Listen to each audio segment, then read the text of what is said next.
বলা হয়ে থাকে দেশের 99% লোক আছে যারা এই যোগকে ভয় করে। যোগ একটি ক্ষুদ্র প্রাণী, যে প্রাণী মানুষের শরীর কিংবা অন্যান্য প্রাণীর শরীরে মিশে গিয়ে রক্ত শোষণ করে।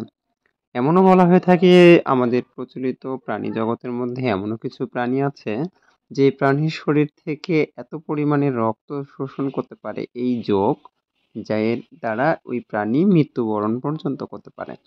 যোগ সাধারণত স্যাঁতসেঁতে মাটি কিংবা ঘাস ছায়া স্থানে থাকতে খুব স্বাচ্ছন্দ্য বোধ করে।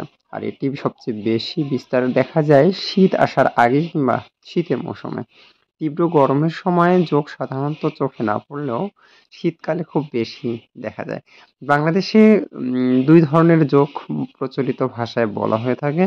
একটি বলা হয়ে থাকে চীনা যোগ, যেটা আমাদের গ্রামের ভাষায় আমরা টিনা যোগ বলি। আর একটি হচ্ছে চামুয়া যোগ, যেটা পানির মধ্যে থাকে।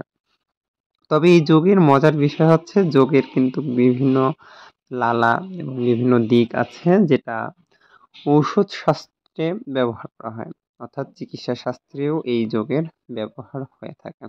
বাংলাদেশের মানুষের কাছে যোগ একটি আতঙ্কের নাম হলেও কার্যত যোগ দিয়ে অনেক ঔষধি গুণাগুণ ঔষধি শাস্ত্রে ব্যবহার করা হয়ে থাকে। বাংলাদেশের মানুষের কাছে যোগ একটি ভয়ানক জন্তু, যা দেখে গা শিহরে ওঠে। পুরুষ কিংবা নারী, বিশেষতভাবে নারীরা এই জন্তু দেখলে অনেকটাই চমকে যায়। গ্রামে প্রচলিত কথা আছে যোগ দেখে চমকে উঠলে নাকি ভয়ের তাপে রাতে জ্বর আসে, আরো শরীর খারাপ হওয়ারও সম্ভাবনা থাকে। যোগ সবকিছু মিলিয়ে এদেশের মানুষের কাছে একটি পরিচিত জন্তু। তবে সবচেয়ে বেশি দেখা মিলে গ্রাম অঞ্চলের ঘাস কিংবা এই ধরনের স্যাঁতসেঁতে মাটিতে।